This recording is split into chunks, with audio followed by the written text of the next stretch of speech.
Hello friends, स्वागत है आपका अपने यूट्यूब चैनल में। और आज के इस वीडियो में देखेंगे इन्फॉर्मेशन टेक्नोलॉजी का इंफ्रास्ट्रक्चर हमारे बिहार में कैसा है और क्या क्या आईटी रिलेटेड प्रोग्राम हमारे बिहार स्टेट में चल रहे हैं। देखिए, अगर इन्फॉर्मेशन कम्युनिकेशन टेक्नोलॉजी यानी आईसीटी सेक्टर की बात करें तो बिहार स्टेट ने काफ़ी सिग्निफिकेंट प्रोग्रेस की है।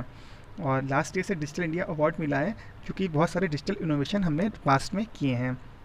अगर कोविड-19 पैंडेमिक की बात करें तो काफ़ी सारे बेनिफिशियरी को फाइनेंशियल असिस्टेंस दिया गया है डीबीटी के माध्यम से। अगर आपने इकोनॉमिक सर्वे पढ़ रखा हो तो 1.64 करोड़ लोगों को जो कि राशन कार्ड होल्डर हैं उनको 1,000 रुपये ट्रांसफ़र किया गया था डीबीटी के माध्यम से। इसके अलावा लगभग 2.1 मिलियन यानी कि 21 लाख लोग जो बिहार स्टेट के थे और माइग्रेंट्स थे और दूसरे स्टेट में फंसे हुए थे, उनके अकाउंट में भी 1,000 रुपये ट्रांसफ़र किया गया था। ये तो होगी फाइनेंशियल असिस्टेंस की बात डीबीटी के थ्रू। अगर हम बात करें आईसीटी सेक्टर की तो जो है 2011-12 से 2019-20 के बीच में इसने लगभग 7.8% से ग्रो किया है। ये काफ़ी रिमार्केबल फिगर है। इसके अलावा अगर हम ग्रॉस स्टेट वैल्यू एडेड की बात करें तो जो कम्युनिकेशन सेक्टर है वो कंट्रीब्यूट करता है 3%। और पैंडेमिक में देखिए, वर्क फ्रॉम होम जितने भी लोग थे मैक्सिमम लोग वर्क फ्रॉम होम कर रहे थे, है ना, डिस्टेंस लर्निंग कर रहे थे, है ना, ई लर्निंग, ई बैंकिंग, ई गवर्नेंस, इन सब पे बहुत ज़्यादा जोर था। और ये पॉसिबल तभी हो पाया क्योंकि हमारे पास आईसीटी इंफ्रास्ट्रक्चर था। बिहार गवर्नमेंट का जो 7 निश्चय था पार्ट 1, है ना, जिसमें पहला जो था आर्थिक हल युवाओं का बल, उसमें फ्री वाईफाई की बात की गई थी। और वो स्टेट रन यूनिवर्सिटी, जितनी भी स्टेट रन यूनिवर्सिटी हैं उनमें फ्री वाईफाई दिया जाना था। और ये दिया भी जा चुका है काफ़ी कॉलेजेस में, यूनिवर्सिटीज़ एंड कॉलेजेस में। अब ये टेबल देख लेते हैं। देखिए, 2014 की बात करें तो हमारे पास केवल 119 लाख ऐसे लोग थे जो इंटरनेट के सब्सक्राइबर थे बिहार में। ये फिगर बढ़ के 2015 में 166 हो गई। फिर यही फिगर 2019 में 393 हो गई। देखिए, 2018 में 284 थी। लगभग 100 लाख का इंक्रीमेंट हुआ है थैंक्स टू जियो, है ना। तो इसमें यही बता रहे हैं कि अगर टोटल इंटरनेट सब्सक्राइबर की बात करें तो बिहार का जो शेयर वो केवल 6.2% है। लेकिन अगर रूरल सब्सक्राइबर की बात करें तो वो 10% है, जो कि सेकंड हाईएस्ट है आफ्टर उत्तर प्रदेश, अगर इंडिया की बात कर रहे हैं। देखिए, एक इसका रीज़न ये भी हो सकता है। देखिए, हम रूरल देखें, बिहार में 2019 में 226 लाख लोग हैं जिनके पास इंटरनेट का सब्सक्रिप्शन है। और अर्बन की बात करें तो 167। तो इसका एक रीज़न ये भी है कि हमारी जो अर्बन पॉपुलेशन है वो केवल 11% है ना, अर्बनाइज्ड। और लगभग 89% जो है वो रूरल है। अब क्योंकि इकोनॉमिक सर्वे में अपने स्टेट को काफ़ी अच्छा दिखाना रहता है, अपनी गवर्नमेंट को बहुत अच्छा दिखाना रहता है, तो उन्होंने लिख रखा है कि ये बहुत ही प्रेस वर्दी है ना। तो मुझे नहीं लगता ये इन्होंने क्यों लिखा है। फिर भी आपके लिए ये इम्पोर्टेंट है कि रूरल इंटरनेट सब्सक्राइबर्स की बात करें तो बिहार जो है सेकंड नंबर पे आफ्टर यूपी। और ये, आइए आगे बढ़ते हैं। देखिए, डिजिटल इकोनॉमी को फैसिलिटेट करना है ना, ताकि हमारा इकोनॉमी का ट्रांसफॉर्मेशन हो सके फॉर्मल से इनफॉर्मल की तरफ।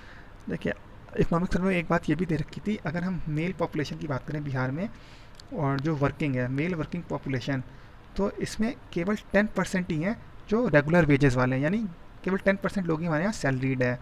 मैक्सिमम हमारी पॉपुलेशन क्या है, इनफॉर्मल सेक्टर में है। तो हमें इसे फॉर्मल इनफॉर्मल से अगर हमें फॉर्मल जाना है तो हमें यहाँ पे चाहिए डिजिटल इकॉनमी। ये इस तरह का आप डायग्राम भी बना सकते हैं अपने आंसर में। तो इसके लिए स्टेट गवर्नमेंट और सेंट्रल गवर्नमेंट ने बहुत सारे स्टेप लिए हैं ताकि बेटर इम्प्लीमेंटेशन हो सके ई गवर्नेंस का हर सेक्टर और डिपार्टमेंट में। और जो ई गवर्नेंस के लिए क्या है, आईसीटी सबसे ज़्यादा ज़रूरी है।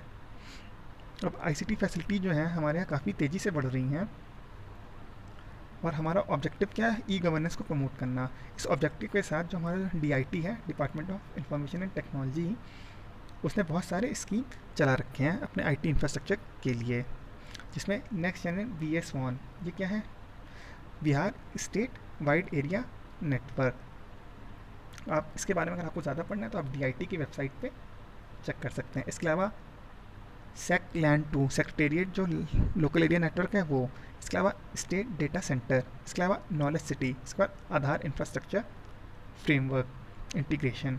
तो ये सारे प्रोग्राम हैं जो हमारा department of information and technology चला रहा है। और अगर हम टोटल आउटले की बात करें, वो अभी नेक्स्ट चार्ट में है, किसको कितना कितना दिया, सबसे ज़्यादा दिया इन्होंने एसडीसी को, लगभग 41% जो हमारा आउटले है बजट का डीआईटी सेक्टर, डीआईटी का, वो स्टेट डेटा सेंटर के लिए है।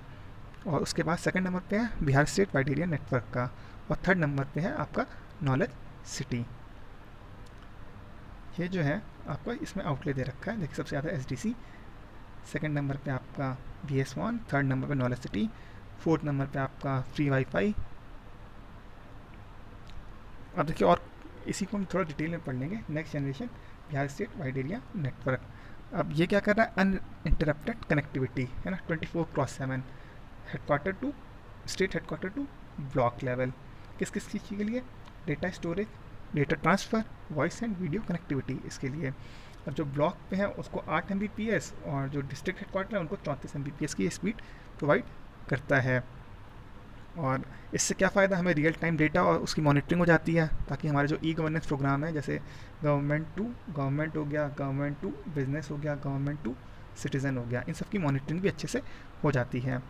अब स्टेट गवर्नमेंट क्या प्लान कर रही है कि जितने भी पुलिस स्टेशन है उनको भी BS1 से जोड़ा जा सके, ताकि वीडियो कॉन्फ्रेंसिंग और बाकी सारी चीज़ें हो सकें। इसके लिए इन्होंने 50,000 करोड़ भी अलॉट किए थे 2020-21 में। अब हम स्टेट डेटा सेंटर 2.0 की बात करें तो ये भी बहुत सारी ऐसी सर्विसेज इलेक्ट्रॉनिक प्लेटफॉर्म के माध्यम से पहुंचाता है, और ये एक सर्टिफाइड ISO 27001 है। इसके लिए भी 351 करोड़ रुपए अलॉट किए गए थे। नेक्स्ट है सैकलैंड 2.0, ये बेल्ट्रॉन, ये भी इलेक्ट्रॉनिक्स कंपनी है, इसके बारे में भी हम DIT में पढ़ेंगे, DIT वेबसाइट पे। इसने सेक्रेटेरिएट लोकल एरिया नेटवर्क को डेवलप किया है, और नेक्स्ट 5 ईयर में सेक्रेटेरिएट लोकल एरिया नेटवर्क 2.0 भी ये लॉन्च करेगा।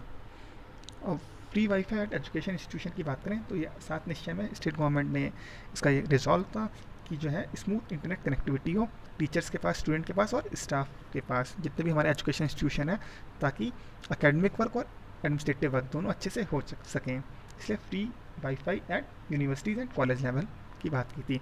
अभी तक 321 एजुकेशन इंस्टीट्यूशन है जिनको ऑलरेडी वाईफाई के थ्रू कनेक्ट कर दिया जा चुका है, और 20 करोड़ रुपए इसके लिए एलोकेट भी किए गए हैं 2020-21 में। अब ई गवर्नेंस की बात करें, ई गवर्नेंस स्टेट स्कीम, बहुत सारे प्रोजेक्ट हैं स्टेट में जो कि all round development in all area of governance है ना। गवर्नेंस हो गया, इकॉनमी हो गया, लॉ एंड ऑर्डर हो गया, क्लाइमेट एंड डिजास्टर मैनेजमेंट हो गया, फिजिकल गवर्नेंस हो गया, तो उसको स्ट्रेंथन करने के लिए ही हमारे यहाँ ई गवर्नेंस की ज़रूरत है।